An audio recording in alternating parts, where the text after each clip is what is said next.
أعوذ بالله من الشيطان الرجيم بسم الله الرحمن الرحيم يا أيها الذين آمنوا اے ایمان والو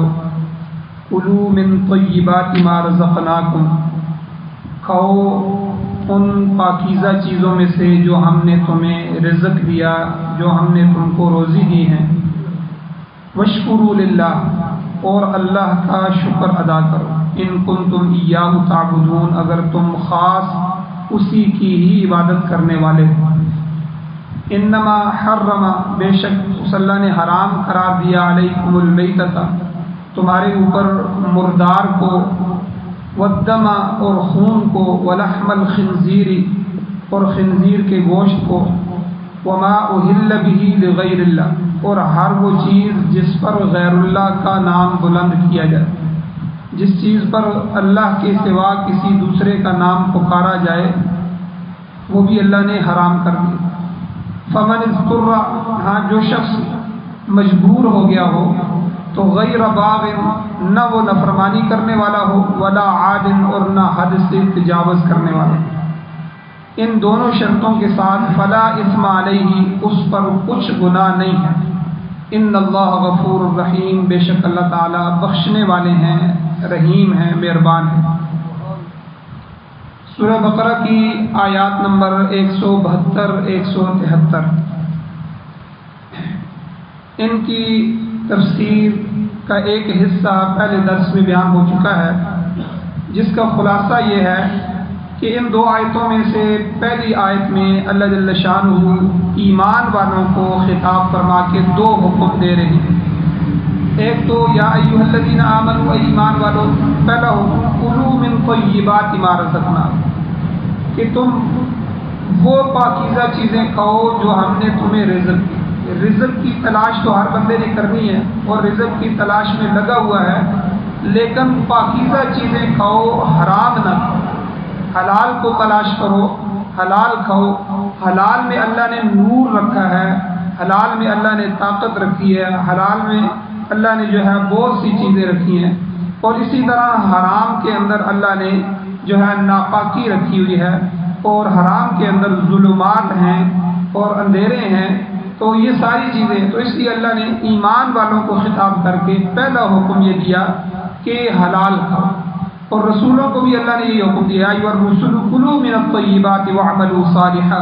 اے میرے پیغمبروں، اے میرے رسولوں کی جماعت، تم بھی پاکیزہ رزق کھاؤ اور نیک عمل کرو۔ تو اس لیے حلال کو استعمال کرنا ہے، حلال کو اختیار کرنا ہے، حلال کو حاصل کرنا ہے، حرام سے بچنا ہے، حرام سے اجتناب کرنا ہے۔ اور جن چیزوں کو اللہ نے خبیث قرار دیا ہے ان کے استعمال سے یا تو جسمانی خرابی پیدا ہوگی یا روحانی پیدا ہوگی، اس لیے باطنی خباثت ہے، روحانی گندگی ہے، اور جو ہے ظاہری خباثت ہے، تینوں قسم کی خباثتوں سے، گندگیوں سے بچنا ہے۔ ان کی تفصیل پچھلے درس میں گزر چکی ہے۔ اور اسی طرح دوسرا حکم اللہ نے اس آیت میں دیا کہ جب حلال کھاؤ گے تو پھر واشکروا للہ، شکر بھی اللہ کا ادا کرو۔ تو جب حلال کو اللہ دے، اللہ نعمتیں دے، تو ان نعمتوں پر شکر بھی ادا کرو۔ شکر ادا کرنا ضروری ہے، فرض ہے، جس کا کھاؤ اسی کا گاؤ، مشہور مثال ہے، جس کا کھاتے ہیں اسی کا گاتے ہیں۔ تو جب اللہ کا کھا رہے ہیں تو اللہ کی گانا چاہیے، کیا مطلب کہ اللہ کی حمد و ثنا ہر وقت کرنی چاہیے۔ اور میں نے حدیث قدسی بیان کی تھی کہ اللہ خود فرماتے ہیں اخلق و یعبد غیری، خالق میں ہوں، پیدا کرنے والا میں ہوں، لیکن عبادت دوسروں کی کرتے۔ ٹھیک ہے، ارزق و یشکر غیری، کہ رزق میں دیتا ہوں، روزی میں دیتا ہوں، روزی کا مالک میں ہوں، لیکن شکر غیروں کا کرتے ہیں۔ تو یہ حدیث قدسی میں اللہ اس کا جو ہے گلا فرما رہے ہیں۔ تو اس لیے پاکیزہ رزق کھاؤ، اللہ کی نعمتیں استعمال کرو اور اللہ کا شکر ادا کرو۔ اور شکر کے اندر اللہ نے یہ چیز رکھی ہے کہ لئن شکرتم لازیدنکم، قرآن میں فرما دیا اگر تم میرا شکر ادا کرو گے میں تمہاری نعمتوں میں اضافہ کروں گا، تمہاری نعمتوں کو بڑھاؤں گا، ان کے اندر میں زیادتی پیدا کروں گا، اور اگر کفر کرو گے تو میں تمہارے لیے جو ہے سخت عذاب تیار کر کے رکھا ہے۔ اور پہلا عذاب دنیا میں یہ ہے کہ اللہ ان نعمتوں سے محروم کر دیتے ہیں، یا ان نعمتوں میں اضافہ کرتے ہیں، اس کی وجہ سے گمراہ کر دیتے ہیں، یا نعمتیں تو مل رہی ہیں لیکن ان میں سے اللہ برکت کو کھینچ لیتے ہیں۔ تو اس لیے یہ سارے کے سارے اللہ کے عذاب ہوتے ہیں۔ تو آج پاکستان میں دیکھیں، ایک زمانہ تھا جو ہے سائیکل بہت بڑی شے سمجھی جاتی تھی، ٹھیک ہے کہ ایک آدمی امیر تھا، اس کے پاس سائیکل ہوتی، پھر موٹر سائیکل چلا، پھر گاڑیاں، اب ہر بندے کے پاس گاڑیاں۔ نعمتوں میں اضافہ ہوا ہے لیکن برکتیں ختم ہو گئی۔ پہلے زمانے میں ایک آدمی کماتا تھا، سارا گھر کھاتا تھا، آج سارے کما رہے ہیں اور پھر بھی پوری نہیں پڑ رہی۔ تو یعنی پھر یہ عذاب آئے گا اگر ناشکری۔ پہلے ہر زبان میں پیاز کے ساتھ روٹی کھائی تب بھی اللہ تیرا شکر، مل گئی تب بھی اللہ تیرا شکر، رات کی بچی ہوئی مل گئی، صبح بھگو کے پانی میں کھا لی، اللہ اس پر بھی تیرا شکر ہے۔ اور آج 10 کھانے دسترخوان میں ہیں، ہر چیز کھا رہے ہیں لیکن زبان اللہ کے شکر سے تر نہیں، زبان اس طرف متوجہ نہیں ہے۔ تو یہ دو حکم اللہ نے اس آیت میں دیے کہ کلوا من الطیبات ما رزقناکم، جو اللہ نے تمہیں روزی دی ہے ان میں سے پاکیزہ چیزیں، حلال چیزوں کو کھاؤ، واشکروا للہ، پھر اللہ کا شکر بھی ادا کرو۔ اور دوسری آیت میں اللہ نے اکل حلال کا، حلال کھانے کا قانون بیان کرنے کے بعد محرمات اربع، 4 وہ چیزیں جو اللہ نے حرام قرار دی ہیں، جن کا استعمال انسان کے لیے قطعاً جائز نہیں ہے، ان 4 چیزوں کو بیان فرمایا۔ ان میں سے ایک چیز کا تذکرہ تو پچھلے درس میں گزر چکا کہ اللہ نے فرمایا انما حرم علیکم المیتہ، اللہ نے تمہارے اوپر مردار کو حرام کیا ہے، والدم، اور خون کو بھی حرام کر دیا ہے، ولحم الخنزیر، تیسری چیز خنزیر کا گوشت اور ہر چیز اللہ نے حرام کر دیا ہے، چوتھی چیز وما اہل بہ لغیر اللہ، ہر وہ چیز جس پر اللہ کے سوا غیر اللہ کا نام پکارا گیا ہو، غیر اللہ کے لیے دی گئی ہو، نظر و نیاز ہو، کپڑا ہو، کھانا ہو اور کھانے کی اشیاء ہو یا پہننے کی اشیاء ہو، دنیا بھر کے استعمال کی کوئی بھی چیز ہو، غیر اللہ کے جو ہے نام پر اگر دی جائے تو وہ جائز نہیں ہے، حلال نہیں ہے، حرام ہو جاتی ہے۔ تو پہلی چیز مردار، اس کی تفصیل پچھلے درس میں گزری ہے کہ مردار وہ ہے کہ جو جانور حلال ہو لیکن ذبح کرنے کے بغیر مر گیا، ذبح اس کو نہ کر سکا ہو۔ اس کی تفصیل سورہ مائدہ کے اندر اللہ نے بیان فرمائی تھی کہ وہ جانور مردار ہونے کی مختلف صورتیں ہیں، والمنخنقۃ، کہ اس کا گلا گھٹ جائے، گلا گھونٹ کے اس کو مار دیا جائے، یا خود بخود گلا رسی کی وجہ سے گھٹ جائے، یا والموقوذۃ، اللہ فرماتے ہیں چوٹ لگ کر جو ہے، چوٹ کسی چیز کی لگی، کسی چیز کا دھکا لگا جس سے وہ مر گیا، اور اسی طرح والمتردیۃ، تردد یعنی اوپر سے گرنا، بلندی سے کوئی چیز گرے اور بلندی سے کوئی جانور گرا، نیچے گر کے مر گیا، اسی طرح والنطیحۃ، ٹکر لگی، کسی دوسرے جانور نے ٹکر ماری یا کوئی چیز اس سے جو ہے وہ مر گیا۔ تو اور اسی طرح 5ویں چیز وما اکل السبع، درندے وغیرہ بھی ہوتے ہیں جنگل میں، پہاڑوں پہ، کسی درندے نے آ کے اس کو چیر پھاڑ کر دیا، تو ان سب چیزوں سے وہ جانور اگر مر جائے تو جو ہے وہ حرام ہو جاتا ہے۔ آگے اللہ نے فرمایا ہاں الا ما ذکیتم، ہاں اگر آ کے تم نے اس کو ذبح کر لیا، ایک جانور جو ہے وہ گر گیا یا اس کو چوٹ لگی یا اس کا گلا جو ہے وہ گھٹ گیا، تو ان کی کوئی بھی ایسی صورت پیش آ گئی تو اگر وہ خود بخود مر گیا تو حرام ہے، لیکن آپ پہنچ گئے، اس میں سانس باقی ہے، چھری چلا دی شرعی طریقے پر بسم اللہ اللہ اکبر کہہ کے، تو اگر وہ خون نکل گیا اس کے جسم سے اور جو ہے وہ جانور حلال ہو جائے گا۔ تو یہ جو ہے پچھلے درس کا خلاصہ تھا۔ آج کے درس میں خون ہے، دوسری چیز جس کو اللہ نے حرام قرار دیا ہے، وہ بہتا ہوا خون جو رگوں میں چلتا ہے اور ذبح کرتے وقت نکلتا ہے اور بہہ جاتا ہے۔ تو قرآن مجید میں بعض جو آیتیں ہوتی ہیں ان کی تفسیر خود دوسری جگہ قرآن مجید خود کرتا ہے، تفسیر القرآن بالقرآن، قرآن کی تفسیر قرآن مجید کے ساتھ، ٹھیک ہے۔ تو یہاں اللہ نے خالی دم فرمایا، لیکن سورہ انعام کے اندر اللہ نے دمم مسفوحہ فرمایا، دمم مسفوحہ بہایا ہوا خون، تو یہ قطعی حرام ہے اور اس کا استعمال جائز نہیں ہے۔ البتہ مسئلہ سمجھ لیں،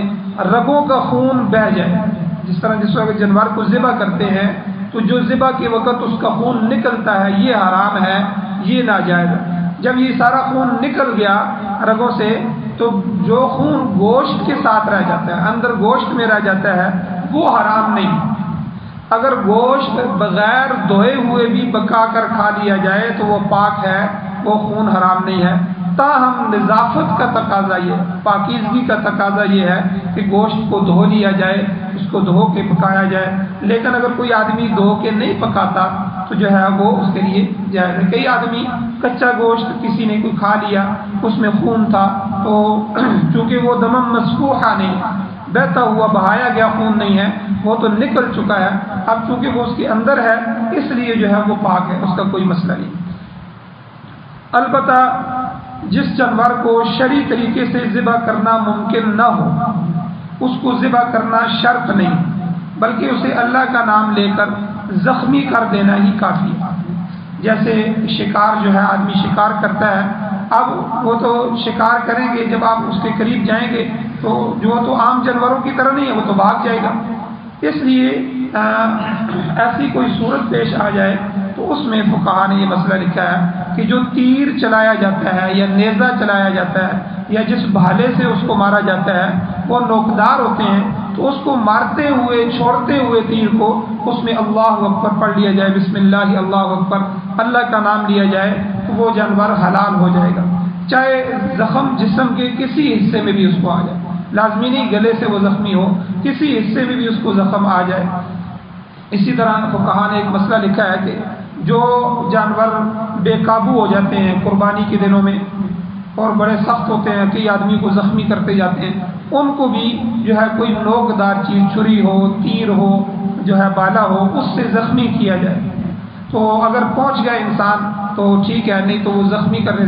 سے ہی وہ حلال ہو جائے گا۔ اور بعض دفعہ کوئی جانور کنویں میں گر جاتا ہے، اب بھینس وغیرہ یا بڑا جانور ہے وہ کنویں میں گر گیا، اس کو نکالنا مشکل ہوتا ہے، تو اس کو وہیں زخمی اگر کر دیا جائے اور ایسا زخمی کیا جائے جسم کے کسی حصے سے بھی خون نکل جائے تو وہ حلال ہو جائے گا۔ تو یہ وہ جانور ہے کہ جس کا ذبح کرنا ممکن نہ ہو،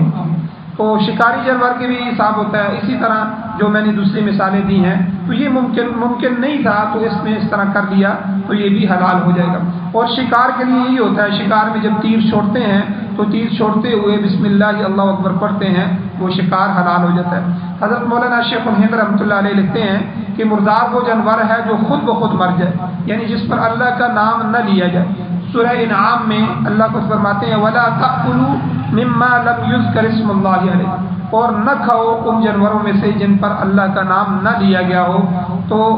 یہاں مسئلہ سمجھ لیں کہ جس جانور کو ذبح کرتے وقت اللہ کا نام نہیں لیا جائے گا تو وہ جانور بھی حرام ہو جائے گا۔ ہاں، جو جانور ذبح کرتے وقت اللہ کا نام لیتے ہیں جو ہم، تو اس اللہ کے نام کی برکت سے وہ پاک ہو جاتا ہے۔ اور دوسرے نمبر پر جس جانور کو شرعی طریقے کے خلاف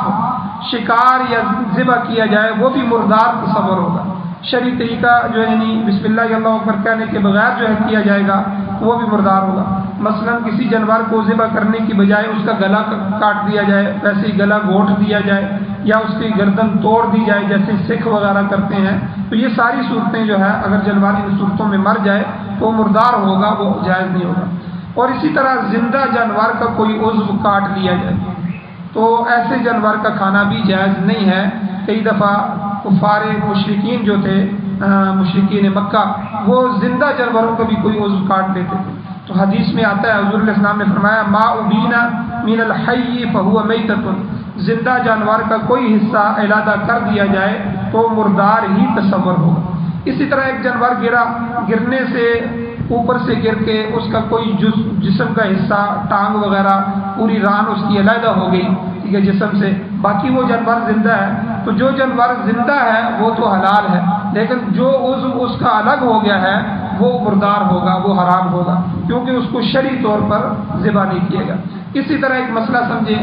لکڑی کے ساتھ کسی جانور کو مارا جائے، غلیل کے ساتھ کسی جانور کو مارا جائے، بندوق کی گولی کے ساتھ کسی جانور کو مارا جائے اور ذبح نہ کیا جائے تو وہ جانور مردار ہو جائے گا، ٹھیک ہے۔ تو کیونکہ یہ ٹھوس چیزیں ہوتی ہیں، غلیل کے ساتھ پتھر مارا جائے گا، پتھر نوکدار نہیں ہے، ٹھیک ہے، کوئی بھی ایسی چیز نوک والی نہیں ہے، تو اس لیے یہ ٹھوس چیز ہے، ٹھوس چیز لگنے سے جو ہے جانور وہ حلال نہیں ہوگا۔ اور اسی طرح جو ہے گولی ہے، گولی بھی نوکدار بھی ہو تب بھی وہ ٹھوس ہوتی ہے، جو ہے تیر کی طرح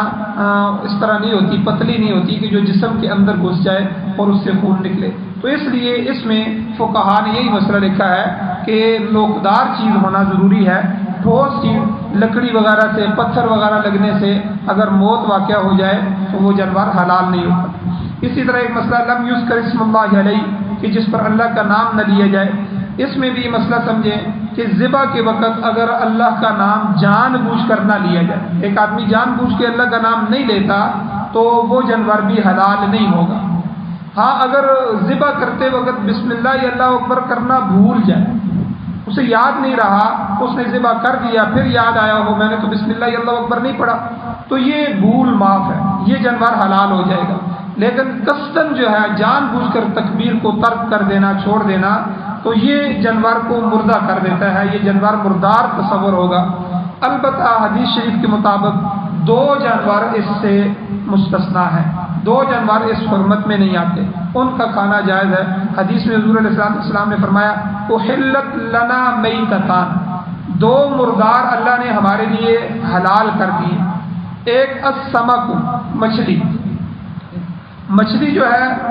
پانی سے نکالی جائے تو وہ خود بخود مر جاتی ہے، اس کو ذبح تو نہیں کیا جاتا، یہ مردار بھی اللہ نے ہمارے لیے حلال کیا۔ اسی طرح والجراد، ٹڈیاں جو ہے وہ فصلوں پر آتی ہیں اور فصلیں خالی کر جاتی ہیں، تو یہ اللہ کا عذاب بھی ہوتا ہے۔ تو یہ جو ٹڈی ہوتی ہے اس کو بھی بغیر ذبح کے جو ہے اگر مری ہو تو وہ کھانا جو ہے اس کا جائز ہے۔ حدیث میں آتا ہے یہ دونوں مردار اللہ نے ہمارے لیے حلال کیے۔ اسی طرح دو خون بھی اللہ نے، جمع ہوا خون جو ہوتا ہے یہ شریعت نے حرام کیا ہے، لیکن دو خون ایسے ہیں جو جمے ہوئے ہوتے ہیں، لیکن اللہ کے نبی نے فرمایا احلت لنا دمان، جس طرح دو میتتان ہمارے لیے حلال ہیں، اسی طرح دو خون جو ہے اللہ نے ہمارے لیے حلال کیے۔ الکبد والطحال، جگر اور تلی کا خون، تو یہ جو جگر کا خون ہوتا ہے یہ جسم کے اندر یہ جمع ہوتا ہے، اندر خون ہوتا ہے۔ اسی طرح تلی جو ہوتی ہے یہ اعضاء منجمد خون ہوتے ہیں، جمے ہوئے خون ہوتے ہیں، لیکن اللہ نے یہ حلال کرا دیے۔ اسی طرح دم مسفوح یعنی رگوں سے نکلنے والے کے خون کی حرمت کی حکمت یہ بیان کی گئی ہے کہ جو آدمی اسے استعمال کرتا ہے تو اس میں درندگی کا مادہ پیدا ہوتا ہے۔ آپ دیکھیں جو جانور خون پیتے ہیں، ٹھیک ہے، شیر ہے، ریچھ ہے، چیتا ہے وغیرہ وغیرہ، یہ شکار کا خون پیتے ہیں تو ان کے اندر درندگی پائی جاتی ہے۔ تو جو آدمی وہ خون جو ہے جمع ہوا خون استعمال کرے گا تو اس انسان کے اندر بھی درندگی پیدا ہو جائے گی، وہی خصلتیں پیدا ہو جائیں گی جو ان جانوروں میں ہوتی ہے۔ اس لیے دم مسفوح کو، اس شروع میں نکلنے والے خون کو، بہنے والے خون کو شریعت نے حرام قرار دیا۔ حضور علیہ الصلوۃ والسلام کا فرمان بھی ہے کہ آقا علیہ السلام نے فرمایا ہر چیز کا ایک خاصہ ہوتا ہے، وہ خاصہ وہ چیز استعمال کرنے سے انسان میں، جیسی کوئی چیز گرم ہوتی ہے اس کو استعمال کرنے سے جسم میں گرمی پیدا ہوتی ہے، کوئی چیز جیسی ہوتی ہے اس کے، تو ہر چیز کا جو خاصہ ہوتا ہے اس کا اثر انسان کے جسم پر ہوتا ہے۔ حضور نے اس کی مثال بھی دی، فرمایا جو شخص سورج نکلنے تک سوتا رہے گا وہ دن بھر خبیث النفس رہے گا، کسلان اور سستی میں رہے گا۔ محدثین فرماتے ہیں کہ ایسا شخص نیکی کے کاموں میں بے حد سست ہوگا جو سورج نکلنے تک جو ہے سوئے، اور برائی کے کاموں میں بڑا چست ہوگا۔ تو یہ زیادہ سونے کا خاصہ ہے۔ اسی طرح فرمایا کہ مردار کھانے کا خاصہ یہ ہے کہ ایسے شخص کو اچھائی کے کاموں میں نشاط اور مزہ نہیں آئے گا۔ تو اسی طرح حلال اور حرام جانوروں کی حکمت جو ہے وہ شاہ ولی اللہ محدث دہلوی رحمۃ اللہ علیہ بیان فرماتے ہیں کہ بہیمۃ الانعام، جو چوپائے ہیں ان میں سے جو مویشی اللہ تعالیٰ نے انسانوں کے لیے حلال قرار دیے ہیں، آپ ان کو دیکھیں گے کہ وہ انسان کے ساتھ مانوس ہوتے ہیں، بڑی مناسبت رکھتے ہیں، انسان کے قریب رہتے ہیں، اس کی خدمت کرتے ہیں، لہذا ان کا گوشت اور ان کا دودھ بھی انسانی طبیعت کے موافق ہوتا ہے، اس کا استعمال کیا جاتا ہے۔ جیسے بکری ہے، گائے ہے، بھینس ہے، اونٹ ہے وغیرہ وغیرہ، یہ جانور ان کا گوشت کھانا، ان کا دودھ پینا یہ انسان میں اچھی خصلت پیدا کرتے ہیں۔ اس لیے دوسرے نمبر پر جن جانوروں کو اللہ نے حرام قرار دیا ہے، شیر ہے، ریچھ ہے، کتا ہے، بندر ہے وغیرہ وغیرہ، جتنے بھی جانور انسان سے مناسبت نہیں رکھتے، لہذا ان کا گوشت کھانے سے بھی انہی کی طرح خصلتیں پیدا ہو جائیں گی۔ تو اس لیے ان جانوروں سے بچنا چاہیے. اور جن قوموں میں یہ چیزیں ہیں کہ وہ حرام کھاتے ہیں ان کے اندر دیکھیں کیسی کیسی خصلتیں پائی جاتی ہیں. اور تیسرے نمبر پر اللہ نے فرمایا وَلَحْمَ الْخِنْزِيرِ، خنزیر کا گوشت جو ہے اللہ نے یہ قطعی حرام ہے. یہاں صرف اللہ نے گوشت کا ذکر کیا، لیکن مراد یہ ہے کہ جب اس کا گوشت حرام ہے تو اس کی ہر چیز کا استعمال بھی حرام ہوگا. اس کی ہڈیاں بھی حرام ہیں، بال بھی حرام ہے، چربی بھی، یہاں تک کہ تھوک بھی جو ہے جو اس کا لعاب ہوتا ہے وہ بھی حرام ہے. سورہ انعام میں اللہ خنزیر کے متعلق فرماتے ہیں انہ رجس، یہ بالکل پلید ہے، ناپاک ہے، اس کا استعمال بالکل حرام ہے. حدیث شریف میں آتا ہے قرب قیامت میں جب عیسیٰ علیہ السلام کا ظہور ہوگا، آپ تشریف لائیں گے تو سب سے پہلے آپ دو کام کریں گے، آپ صلیب کو توڑ دیں گے اور خنزیر کو قتل کریں گے. ان دونوں کاموں میں عیسائیوں کی تذلیل ہے، یعنی عیسیٰ علیہ السلام صلیب کو توڑ کر یہ ثابت کریں گے کہ ان کے نام نہاد جو پیروکار تھے ان کا یہ عقیدہ باطل تھا، غلط تھا، کفریہ تھا، کہ انہوں نے ایک عقیدہ گھڑ لیا کہ مسیح علیہ السلام کو سولی پر لٹکا دیا گیا. اسی طرح خنزیر کو جو ہے خنزیر کا گوشت وہ عیسائی بڑے شوق سے کھاتے ہیں، پورے یورپ میں کھایا جاتا ہے. تو خنزیر کو قتل کرنے کا مقصد بھی عیسائیوں کی تذلیل ہے اس بات پر کہ وہ خنزیر کے گوشت کو بکری کی طرح حلال سمجھ کے کھاتے ہیں. تو گویا کہ یہ بتانا مقصود ہوگا کہ خنزیر کو میں نے حرام قرار دیا تھا، انہوں نے خود حلال کیا ہے، یہ ہماری شریعت میں حرام نہیں ہوا تھا، جو حلال نہیں تھا. تو عیسیٰ علیہ السلام گویا کہ اپنی زبان سے اپنے عمل سے بتائیں گے کہ خنزیر حرام ہے. تو امام شاہ ولی اللہ محدث دہلوی رحمۃ اللہ علیہ فرماتے ہیں خنزیر کی قطعی حرمت جو ہے اس کی وجہ یہ ہے کہ اس جانور میں ایسی صفات، ایسی خصلتیں پائی جاتی ہیں جو انسانی فطرت کے خلاف ہے. پہلا یہ کہ یہ گندگی کھانے والا جانور ہے، یہ غلاظت بھی کھا لیتا ہے. ڈھیروں پر جو گندگی ہوتی ہے ایک دوسرے جانوروں کا جو پیشاب ہوتا ہے، پخانہ پڑا ہوتا ہے جسے گوبر وغیرہ کہتے ہیں، یہ وہ بھی کھا لیتا ہے، انسانی پخانہ بھی کھا لیتا ہے. حالانکہ حضور علیہ الصلوۃ والسلام نے اس جانور کو جلالہ فرمایا. جلالہ یعنی گندگی کھانے والا جانور جو حلال جانوروں میں سے بھی ہو وہ بھی مکروہ تحریمی ہے. حتیٰ کہ اگر حلال جانور مثلا بھینس، اونٹ، بکری وغیرہ جو گائے وغیرہ کھلی چھوڑتے ہیں، ڈھیروں پر چلتی ہیں، گندگیاں کھاتی ہیں، تو ان کے بارے میں فقہا نے یہ مسئلہ لکھا ہے کہ انہیں 10 دن تک گھر میں باندھا جائے، ذبح کرنے سے پہلے گھر میں باندھ کے ان کو جو ہے خالص خوراک دی جائے، کھانا کھلایا جائے، ورنہ ان کا جو ہے دودھ اور گوشت مکروہ ہوگا. تو مرغی جو ہے اس کو 3 دن تک، بکری 4 دن تک، اونٹ جو ہے، اونٹ گائے وغیرہ یہ 10 دن تک جو ہے ان کو باندھا جائے، باندھ کے ان کو صحیح خوراک دی جائے، پھر ان کو کھایا جائے. ورنہ بعض اوقات گندگی کھانے کی وجہ سے جانور میں طرح طرح کی بیماریاں آ جاتی ہیں، اس کے گوشت میں آ جاتی ہیں، اس لیے اس کا ذوق بھی بگڑ جاتا ہے. تو چونکہ خنزیر جو ہے یہ گندگی کھاتا ہے لہذا اس کا اثر اس کے گوشت میں آ جاتا ہے، بلکہ ہر عضو میں آ جاتا ہے. اس واسطے بھی اس کا کھانا قطعی طور پر حرام ہے. یہ ایک شے. دوسری وجہ کہ خنزیر میں ایک کبھی خصلت یہ بھی پائی جاتی ہے جو کسی جانور میں بھی نہیں پائی جاتی. حالانکہ سارے جانور ہیں لیکن اس کے اندر بے غیرتی کا مادہ پایا جاتا ہے. متعدد نر جو ہوتے ہیں بیک وقت اس کی مادہ سے ملتے ہیں، تو حالانکہ یہ چیز کسی اور جانور کے اندر نہیں ہوتی، تو اس لیے یہ خسیس اور بے غیرت جانور ہوتا ہے. تو اس لیے بھی اللہ نے اس کے کو حرام. جن قوموں کے اندر خنزیر کھایا جاتا ہے ان کی خصلت بھی خنزیر کی طرح ہوتی ہے، وہ بھی بے غیرت ہوتے ہیں، تو ہے وہ کئی جو ہے، تو اس طرح جو ہے ان کے اندر یہ ساری خصلتیں پائی جاتی ہیں. تو بہرحال اللہ نے خنزیر کے گوشت کو حرام کیا. اور